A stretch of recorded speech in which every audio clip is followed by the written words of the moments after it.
All right, welcome to this presentation on por and para. These words basically can be understood as the words for and to in English, not the numbers, but the words. This is for somebody, or I'm going to this place, okay? And even people who've spoken Portuguese for quite a long time as Portuguese learners sometimes mix these up a little bit. So you do your best. We make mistakes, we learn from them, it's all good. But don't be afraid to speak just because you're not sure which one to use, por or para. But let's go over kind of the basic when to use each one. All right. First of all, para basically means to, for, towards, and in order to. Whereas por means by, for, through, or via. In these last two cases, through and via, we're talking about movement. Something's moving through something, or via this, via downtown, right? So let's break it down in parts. Let's look first at para. When to use para? There's basically two main situations you use para in Portuguese. First is as a direction or destination. In English, we use the words to or towards. Okay, I'm going to this city. I'm going to the house. I'm going towards, this place. We use para. So examples.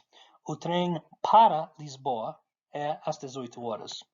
The train to Lisbon, that's where we're going to, para Lisboa, is at 1800 hours. Another example. Eu vou para o norte. I'm going to or towards the north.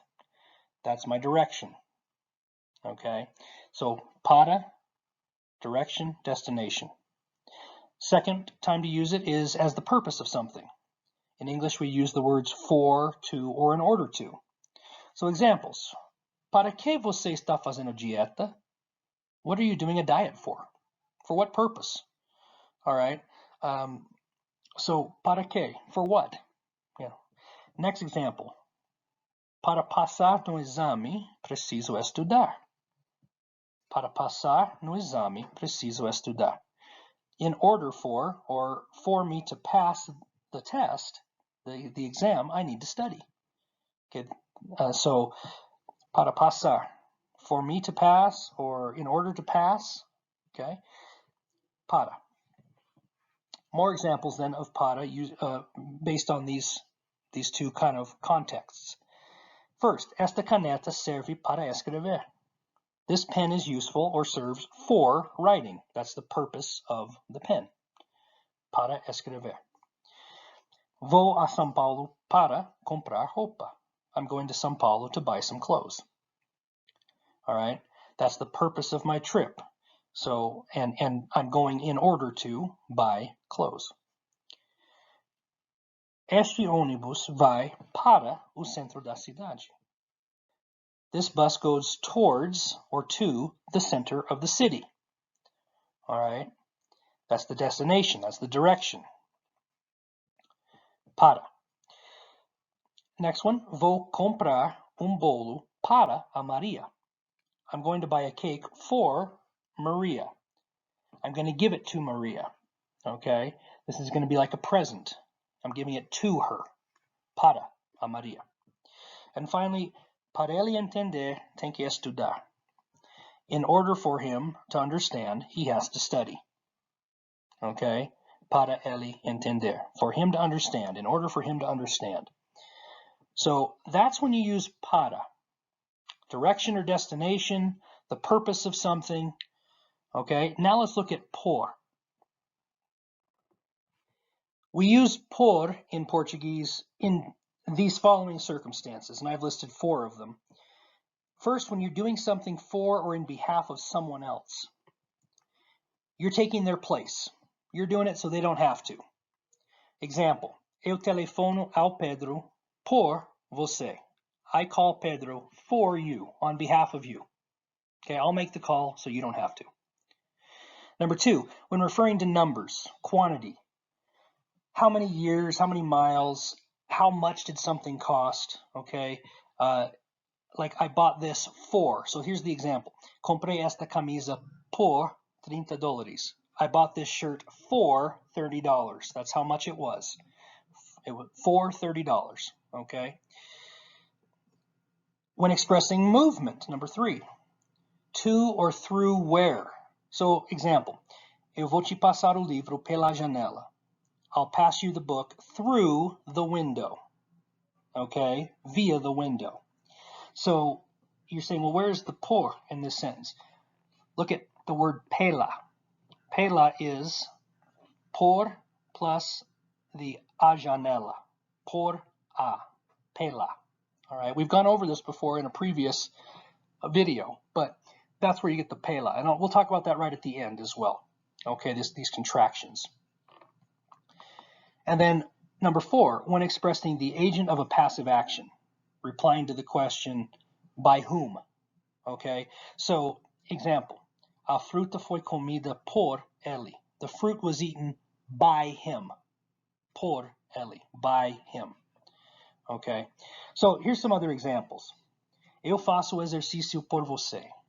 I do the exercise for you, on behalf of you, so you don't have to do the exercise. I'll do it, okay?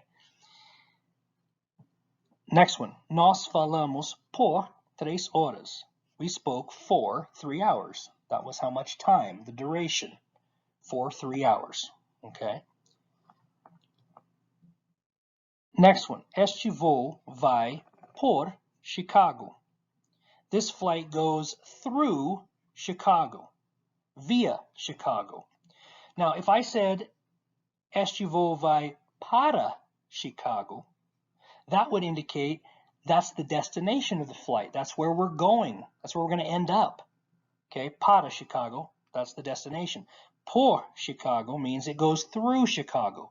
That's not necessarily where we're going to stop. It's just going through Chicago, and then I either connect, we're flying over it, we're flying through it, and we're going to end up somewhere else. Okay. Next, o carro foi consertado por ele.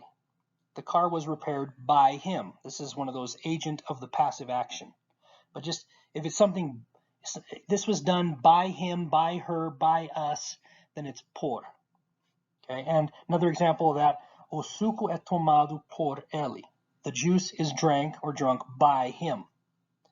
Okay, so on the bottom there, I have, remember that the preposition por must be contracted with the definite articles u, a, us, or as. So if you have a sentence with the preposition por followed by u, you should contract them, and the result is pelu. Right? Por plus u is pelu. Por plus a, as you can see down below there, is pela. Por plus us, pelus. Por plus as, pelas. So examples. Eu vou pelo centro da cidade. I go through the city center. Okay? If I said eu vou para o centro da cidade, that means I'm going to the city center. That's my destination. That's where I'm going to end up. But por o centro or pelo centro means I'm going through it. Not necessarily going to stop there. I'm going through it via the center of the city to go to somewhere else. All right. And finally, ele vê o mar pela janela. He sees the sea through the window. He's looking out the window. Pela janela, through the window. So again, this just takes practice, just takes study, and do your best, right? Agora é sua vez.